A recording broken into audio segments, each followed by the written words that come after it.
lewat begitu saja, padahal itu deposit akhirat. Satu. Yang kedua, perbendaharaan surga itu apa? Wa kitmanul musibah, menyembunyikan kesulitan.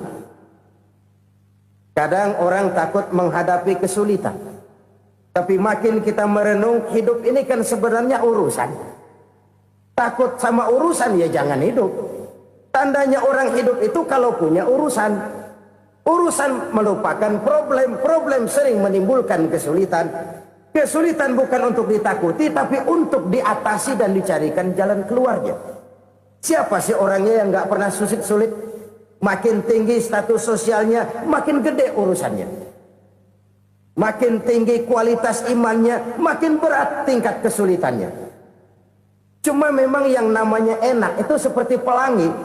Biang lala itu nggak pernah di atas kepala kita, di atas kepala orang melulu. Lo sih enak lo, kata kita. Dia juga bilang, yang enak kan lo. Pelangi itu nggak pernah di atas kepala kita. Kata tukang beca, aduh enak ya naik Mercy. Kata tukang beca, apa yang di dalam mobil Mercy? Aduh enak bener tukang beca, di jok ngeringkuk ngorok pulas bener. Saya kamar pakai AC sejuk, tempat tidur sutra empuk, alga spring bed, kulak kulik nggak bisa pulas kalau belum minum Valium, belum tidur. Enak bener tukang beca, di jok ngorok nggak tahu wetan kulon. Si tukang beca bilang yang di Mercy enak, yang di Mercy bilang tukang beca enak. Inilah enak, nggak pernah di atas kepala kita, di atas kepala orang lain melulu enak itu. Nah saudara-saudara, yang merupakan perbendaharaan surga itu orang yang bisa menyembunyikan kesulitan, baik pribadi ataupun rumah tangga. Nih terutama rumah tangga yang jadi soalnya. Kadang-kadang kita ini kalau senang, sebaliknya kalau senang kita diam, kalem aja, cuek. Banyak banget duit kita bawaan, diam aja udah. Malah ketemu orang takut. Tapi begitu susah, sekampung tahu. Padahal Nabi mengajarkan perbendaharaan surga itu menyembunyikan musibah, menyembunyikan kesulitan. Kalau enak, cerita sama orang-orang. Kalau nggak enak, rasain sendiri, tekan sendiri, atasin sendiri. Kita kan sebaliknya, senang kita diam, asal lagi susah, paling tidak kita nyari teman buat cerita kesusahan. Siapa orangnya yang nggak pernah susah? Cuma soalnya bagaimana kita mengatasi kesusahan itu sendiri. Begitu juga misalnya kalau orang sudah berumah tangga, itu orang tuanya harus menjadi tempat dia cerita yang enak-enak saja. Yang nggak enak rasain berdua, selesaikan berdua, atasin berdua. Jangan dibalik. Asal senang diam, giliran susah saja. Maknya laporan. Terbalik. Bisa menjaga security informasi. Maka nama bayam keluar diam, malah seluitan. Enak amat lo makan daging ayam. Security informasi. Saudara-saudara kaum muslimin rahimakumullah, ujian yang terberat itu yang pernah diberikan kepada para nabi, para rasul, para aulia, para ulama. Makin tinggi keimanan, makin berat bentuk kesulitan. Ayo saya kemukakan satu contoh saja. Ada seorang nabi yang kaya, nabi kaya, namanya Nabi Ayub. Iblis kalau orang begini kan keki, ibadahnya rajin, kaya. Nih yang kayak begini susah digodain. Kalau ibadahnya rajin, miskin, kali bisa disogok. Sini imannya mantap, ibadahnya rajin, kaya, nabi lagi. Oh, tapi namanya iblis nggak kurang akal. Laporan, Tuhan, kenapa les? Ya ini bahasa saya, bahasa Qurannya sih nggak gitu. Itu hambamu yang namanya Ayub, dia rajin ibadah cuma karena dikasih kaya aja. Coba kasih miskin dia, berhenti dia sembahyang. Ah kamu bisa aja. Saya tahu Ayub itu hambaku yang ikhlas. Saya buktiin Tuhan, silahkan. Dibuktiin lah, iblis turun ke alam ini. Yang mula-mula dia lakukan, dia rusak sawah ladang Nabi Ayub. Dia binasakan binatang ternak Nabi Ayub. Sehingga dalam waktu singkat, jatuhlah Nabi Ayub dari orang paling kaya jadi orang paling miskin. Beliau masih ibadah di mihrab dalam masjid. Datang iblis. Saudara Ayub, ya, lagi ngapain? Ibadah. Nyembah Allah, nyembah Allah. Oh, percuma. Kenapa? Tuhan yang ente sembah nih, dia udah bikin miskin ente. Sawah ladang ente hancur lebur, binatang ternak binasa. Sekarang ente jadi orang paling miskin. Ngapain nyembah Tuhan kayak begitu? Tekor. Udah berhenti dah ibadah, berhenti ibadah. Ini iblis sama Tuhan laporannya lain, yang dikerjakan kepada Nabi Ayub juga lain. Benar begitu iblis, kata Nabi Ayub. Iya, sawah ladang saya habis, buras. Binatang ternak saya binasa, binasa. Saya miskin, bangpak. Apa jawab Nabi Ayub? Bukan innalillahi, ya, ini hebat. Alhamdulillahillazi a'tani wa akhza minni. Segala puji bagi Allah yang telah memberikan harta kepada saya dan sekarang mengambilnya lagi. Alhamdulillah. Allah yang ngasih, Allah yang ambil. Itu mah urusan Allah. Iblis cuman ibadah jalan terus, sujud lagi Nabi Ayub. Iblis seleher gondok banget. Dasar Nabi nggak mempan dia apa-apain. Miskin malah alhamdulillah. Allah yang ngasih, Allah yang ambil. Jadi kalau kita tidak komit, kita tidak terikat kepada kaya, miskin, senang, susah, apa yang bisa bikin kita susah? Jadikan kekayaan, kemiskinan, jadikan senang, susah sebagai anak buah yang bisa kita atur. Jangan kekayaan ngatur kita, jangan kemiskinan ngatur kita. Kita yang harus mengatur mereka. Senang, susah, kaya, miskin, bahagia, sengsara, jadikan itu anak buah yang bisa kita atur. Kalau sekarang kita kaya, lain saat boleh jadi kita miskin, semiskin-miskinnya. Allah yang ngasih, Allah yang ambil. Tenaga mana yang bisa menghalangi? Ibadah jalan terus. Iblis makin gondok. Dasar Nabi loh. Akhirnya apa? Nabi Ayub dikerjain, diberikan penyakit. Demikian fatal penyakitnya. Bayangin, udah miskin sakit. Masya Allah. Miskin sakit. Sakitnya nggak lama, kira-kira 16 tahun. Istrinya 3, 2 mental minta ceraiin. Ngerawatin laki bengek begini. Senang belum tentu, susah udah pasti nih. Cerai aja, cerai dah. Cerai. Tinggal satu Siti Rahmah yang setia menemani beliau. Sesetia-setianya hati perempuan.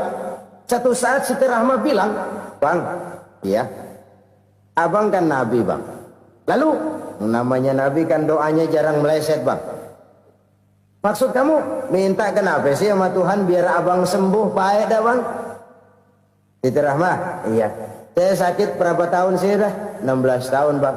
"Sebelum ini saya sehat berapa tahun?" "Ya kira-kira 60 tahun, Bang." "Nah, coba ente banding-bandingin, Rahmah. Saya dikasih sehat 60 tahun, dikasih sakit 16 tahun. Sudah nggak sabar mau doa kepada Allah minta sembuh. Saya malu kepada Allah. Diuji dengan yang luar biasa seperti ini, tidak mengganggu stabilitas kehambaannya. Dia tetap menghamba kepada Allah Subhanahu wa ta'ala." Saudara-saudara kaum muslimin rahimakumullah, kunci menghadapi kesulitan itu apa? Allah jelaskan dalam satu ayat, "Wa basyiris sabirin alladzina iza asabathum musibah qalu inna lillahi wa inna ilaihi raji'un." Gembirakan orang-orang yang sabar. Siapa mereka itu? Yang apabila mendapat musibah mereka kembali kepada keyakinan dasar, segalanya dari Allah dan segalanya akan kembali kepada Allah. Ini konsepsi dasar dari sikap muslim dalam menghadapi berbagai kesulitan. Segalanya dari Allah, segalanya akan kembali kepada Allah. Kalau ini sudah kondisi dasarnya, maka kita akan lapang menghadapi kenyataan bagaimanapun pahitnya. Apakah itu namanya miskin, apakah itu namanya sakit, Bahkan maut sekalipun, segalanya dari Allah, segalanya akan kembali kepada Allah. Ini sikap hidup, bukan sekedar ucapan. Kita kadang-kadang menjadikannya sebagai ucapan. Mulutnya sehingga berhenti, innalillahi wa inna ilaihi rajiun, tapi nangisnya terus gerung-gerungan. Bukan itu, ini kesadaran moral. Kalau segalanya dari Allah, segalanya kembali kepada Allah, kan sebenarnya cuma nunggu giliran. Hari ini saya nyembayangin dia, entah hari apa saya disembayangin orang. Hari ini saya antar dia ke kubur, entah hari apa orang nganterin saya ke kubur. Hari ini saya tahlilkan dia, entah nanti kapan orang tahlilkan saya. Segalanya dari Allah, segalanya akan kembali juga kepada Allah. Oleh sebab itu saudara-saudara, kesulitan bukan untuk ditakuti. Kesulitan justru untuk diatasi, dicarikan jalan keluarnya. Dan tidak ada orang yang tidak pernah mendapat kesulitan. Tidak ada. Semakin tinggi status sosial, semakin tinggi kualitas keimanan, semakin besar juga tingkat kesulitan. Hanya saja bagaimana cara kita mengatasinya. Dan Al-Quran menyatakan, inna ma'al usri yusra. Di balik kesulitan itu pasti ada kemudahan. Roda itu berputar. Karena itu Rasulullah sallallahu alaihi wasallam mengingatkan kepada kita, ta'arraf ilallahi firraha ya'rifka fisyiddah. Ingatlah kepada Allah di waktu kamu senang, supaya Allah ingat kepada kamu di waktu kamu susah. Kalau waktu senang kita ingat kepada Allah, kita susah, Allah tidak akan meninggalkan kita. Tapi kalau waktu senang kita jauh dari Allah, sujud tidak sempat, dengan masjid jauh, ketika senang kita lupakan Allah. Nanti begitu kita susah, Allah lupakan kita. Dan itu menyakitkan.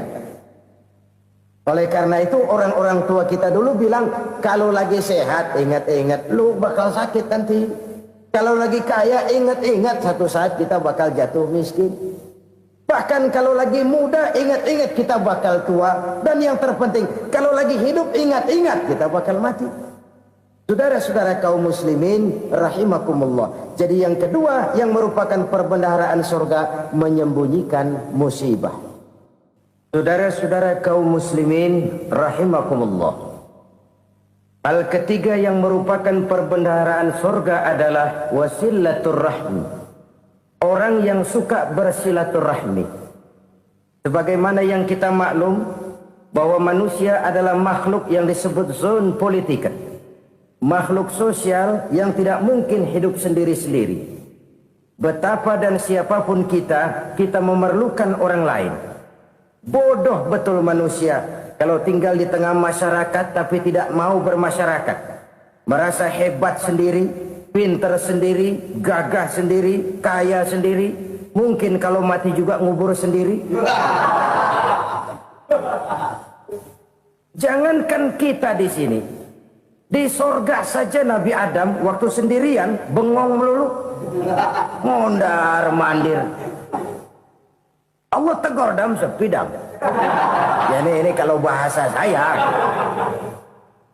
iya Tuhan sepi ini nggak ada coret-coretan pisan ini. Diciptakan Siti Hawa baru anteng Nabi Adam. Itu di surga. Cobalah. Umpamanya saudara tinggal di Jakarta nih. Kayak bener. Apaan aja di Jakarta punya saudara dah. Jembatan Semanggi ambil. Monas buntel bawa pulang.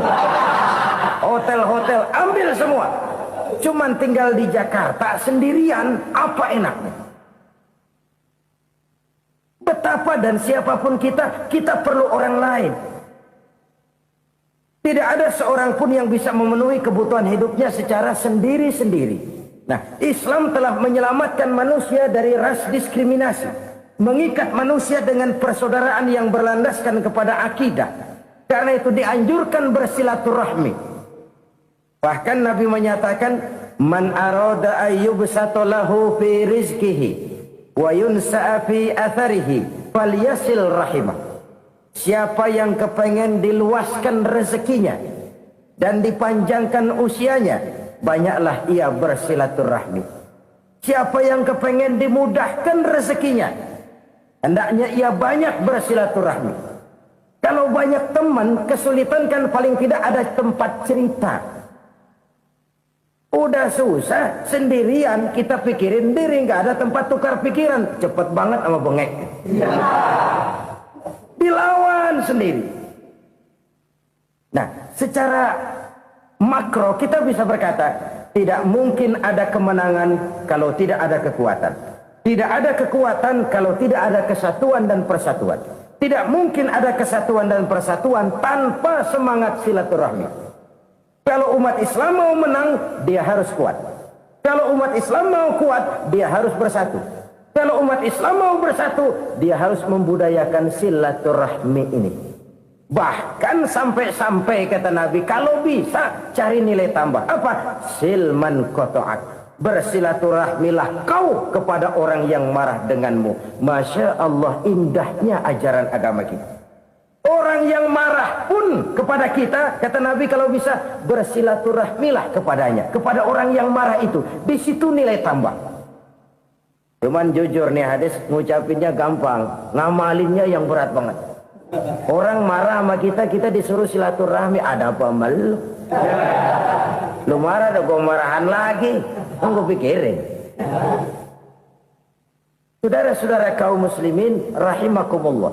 Tapi ini yang diajarkan, bahkan ini yang dicontohkan oleh baginda Rasul.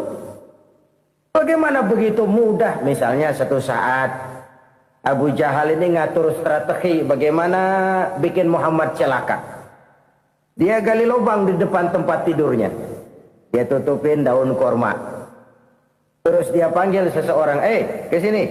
Kasih tahu Muhammad, pamannya sakit keras, minta ditengokin. Berangkat orang ini ke sana. Muhammad, labbaik. Pamanmu sakit keras, dia minta ditengokin. Baik, saya akan datang menjenguk beliau. Berangkatlah Nabi ke rumah Abu Jahal tanpa prasangka apapun. Abu Jahal udah pasang stil, selimut 3 rangkap setengah dipakai, persis kayak orang meriang. Tapi sembari ngintip dari balik selimut. Begitu Muhammad buka pintu, nah masuk perangkap nih. Muhammad jalan menuju tempat pembaringan. Makin lama makin dekat, makin lama makin dekat, makin dekat ke lubang yang dipasang oleh Abu Jahal itu. Dalam hati Abu Jahal, terus dah jatuh, mampus dah lo ini. Mampus lo hari ini nih. Apa yang terjadi? Malaikat Jibril datang. Muhammad, pamanmu cuma pura-pura sakit. Di depan tempat tidurnya ada lubang perangkap supaya kamu jatuh ke situ. Sudah, kamu pulang. Balik kanan Nabi. Sudah hampir jatuh ke lubang, balik kanan, pulang. Bayangin kecewanya Abu Jahal. Muhammad dikit lagi, Muhammad dikit lagi. Enggak, paman, saya pulang aja. Emosi bangun dari tempat tidur, enggak sadar kalau lagi pura-pura sakit. Lompat ngejar Nabi, dia lupa dengan lubang yang dia gali. Serak, nyemplung sendiri ke dalam lubang.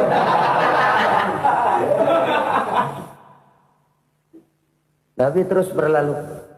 Ini terjadi keanehan. Jatuh ke lubang yang dia gali itu sebenarnya nggak terlalu dalam ya, antara 3-4 meteran lah. Tolong, saya jatuh ke lubang ini. Datanglah pelayan-pelayannya itu.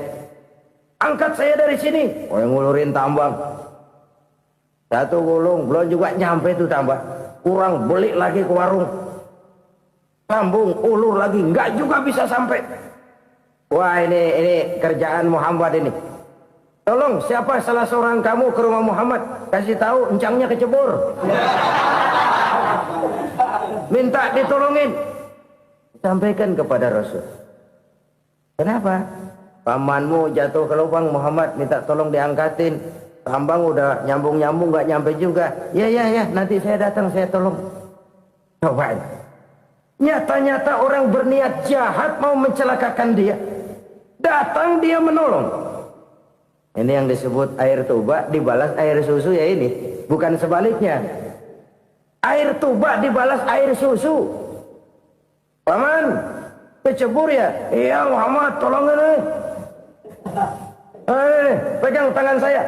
Nabi ulurkan tangannya. Nyampe. Dipegang oleh Abu Jahal. Diangkat ke atas. Sampai atas. Apa kata Abu Jahal? Sihirmu memang hebat Muhammad. Udah ditolongin dikata sihir. Yang enak kita kemplang kan itu orang begitu. Urusan apa? Tapi inilah akhlak.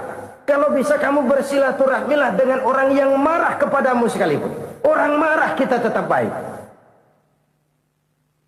So, kalau kita berbuat baik sama orang yang memang baik, rasanya sih biasa-biasa aja. Orang baik kita baik lagi, ya draw aja, belum ada nilai tambah di situ. Baru ada nilai tambah kalau kita bisa berbuat baik kepada orang yang nyakitin kita. Itu namanya kita setingkat di atas dia. Dia sakitin kita, kita berbuat baik sama dia. Dia pelit sama kita, kita baik sama dia. Dia marahin kita, kita deketin dia. Di situ kita punya nilai tambah. Jadi siapa yang ingin diluaskan rezekinya kata Nabi dan dipanjangkan umurnya, hendaklah ia banyak-banyak bersilaturahmi. Sederhana sebenarnya silaturahmi, tapi silaturahmi membangkitkan semangat kesatuan dan persatuan.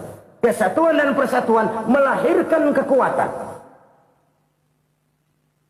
Dalam matematika 1 ditambah 1 pasti 2. Tapi di tengah masyarakat, 1 orang takut ditambah 1 orang takut, hasilnya jadi 2 orang setengah berani. Kenapa setengah berani? Karena udah berdua. Tadi pan takut sendirian. Kalau dia kumpul turu-turu takutlah jadi berani. Kita yang lemah, kita yang tidak berdaya, kita yang miskin, kalau mau kompak bersatu, apa yang nggak bisa kita kerjain? Apalagi tinggal di kota besar, pilihan cuma 2. Bertahan atau minggir. Bertahan atau minggir. Untuk bisa bertahan harus mampu bersaing. Untuk mampu bersaing harus punya keahlian. Keahlian harus ditunjang dengan pendidikan, ditambah oleh kekompakan sebagai umat. Udah miskin mencar mulu, orang injak kita. Orang nggak pandang urusan apa yang malu. Oleh karena itu silaturahmi pada hakikatnya merupakan roh dari ukhuwah yang diajarkan oleh agama kita. Bagaimana Islam menyelamatkan masyarakat manusia dari ras diskriminasi, mengikat manusia, dan tidak ada persaudaraan yang lebih indah selain persaudaraan yang diikat dengan nilai-nilai akidah. Sepanjang orang di jalan Allah, itulah saudara kita. Keluar dia dari jalan Allah, selesailah persaudaraan sampai di situ. Karena itu, kalau ingin menyimpan sesuatu di surga, banyaklah bersilaturahmi. Datang ke rumah ini, datang ke rumah itu, dan lain sebagainya. Itu simpanan kita di akhirat nanti. Ini yang ketiga. Saudara-saudara, yang keempat, perbendaharaan surga itu apa? Wa qawlu la hawla wa la quwwata illa billah. Ucapan la hawla wa la quwwata illa billah. Ibadah kan ada yang berat, modalnya besar. Bangun masjid berat, modalnya besar. Bangun rumah sakit berat, modalnya besar. Ada ibadah yang berat tapi modalnya ringan. Misalnya puasa. Puasa itu berat, mengendalikan nafsu. Kalau sekedar nggak makan nggak minum sih enteng, mengendalikan nafsu. Itu jihad terbesar, tapi kan modalnya ringan, cuma niat saja. Ini ibadah berat, modalnya ringan. Ada ibadah yang ringan, modalnya juga enteng. Seperti termasuk ucapan la haula wa la quwwata illa billah. Tanpa sadar, la haula wa la quwwata illa billah. Nyelengin tuh di surga. Nyelengin, kita nggak terasa, nyelengin simpenan akhirat. La haula wa la quwwata illa billah. Nyimpan lagi. Kaget, la haula wa la quwata illa billah, nyimpan lagi, banyak simpanan. Walaupun sebenarnya yang dimaksud di sini adalah kesadaran batin bahwa tidak ada daya dan kekuatan kecuali Allah. Itu intinya. Kita memulai pekerjaan disunahkan baca bismillah, kan begitu. Apa itu? Kesadaran moral. Bahwa ini saya bisa kerjakan. Saya kerjakan ini dengan menyebut nama Allah. Kenapa? Kalau Allah tidak memberikan daya dan kekuatan, mana mampu saya kerjakan ini.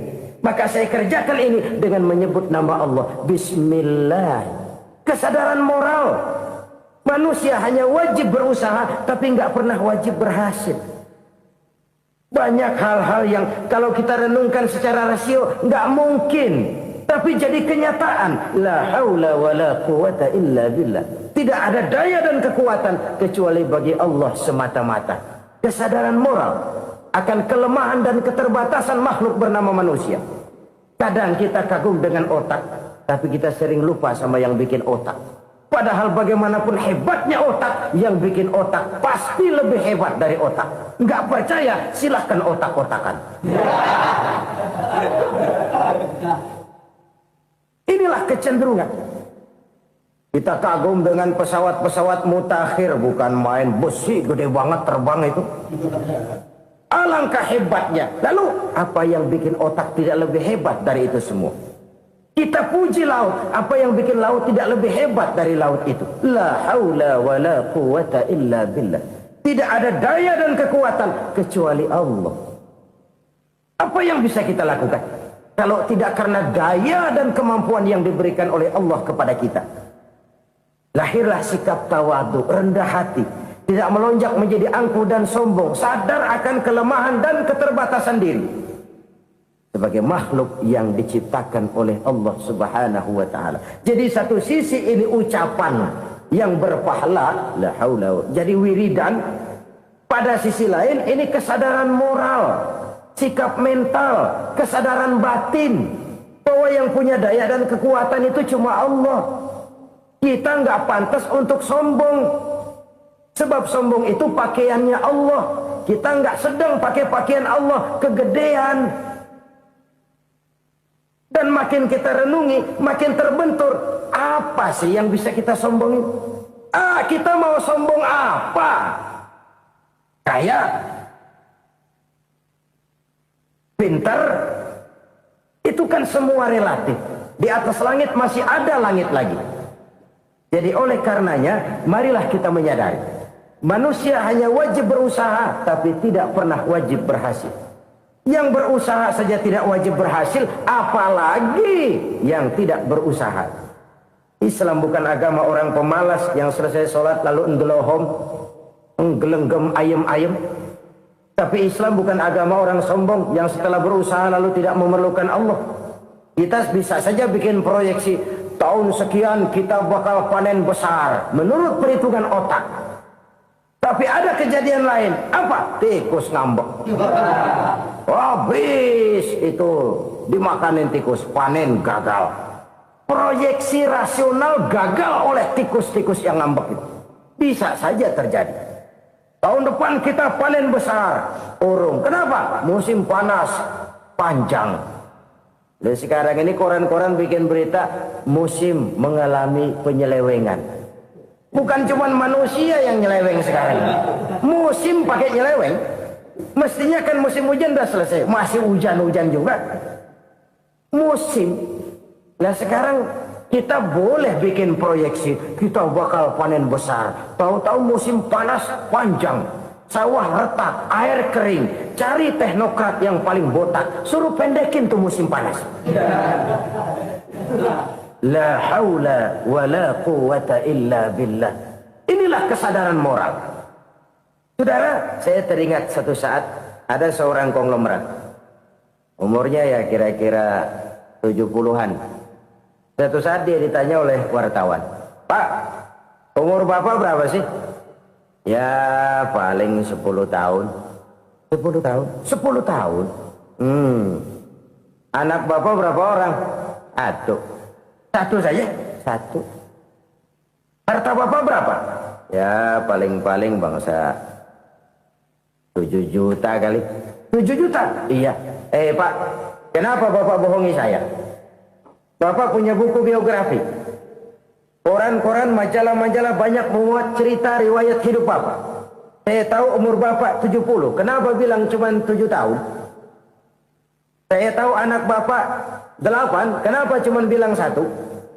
Saya tahu harta Bapak miliaran, mungkin triliunan. Pabrik di mana-mana, bank di mana-mana. Kenapa bilang uang Bapak cuma 7 juta? Nah, kata si konglomerat tadi, kamu benar nak, kamu benar. Umur saya kalau jumlahnya memang 70 nak. Cuman ingat-ingat saya, baru 7 tahun terakhir ini saya sujud. Baru 7 tahun terakhir ini saya berusaha dekat dengan Allah. Saya laksanakan perintahnya, saya jauhi larangannya. 7 tahun inilah rasanya yang ada nilainya di hadapan Allah. Yang 63 tahun matong, kelabu, kelem umur gue. Habis untuk maksiat, untuk munkarat. Maka ketika ditanya tadi, umur saya 7 tahun itu. Oh begitu Pak. Oh iya. Lalu anak Pak. Anak bapak kan 8. Kenapa bilang cuma 1? Nah, kalau jumlah hitungannya memang anak saya 8. Tapi dari 8 orang ini rasanya cuma 1 nih. Yang bakal jadi buah hati, belahan jantung. Pelanjut cerita, penerus sejarah. Bakal jadi anak soleh yang akan mendoakan saya. Cuma 1 rasanya anak saya ini yang bakal jadi buah hati saya.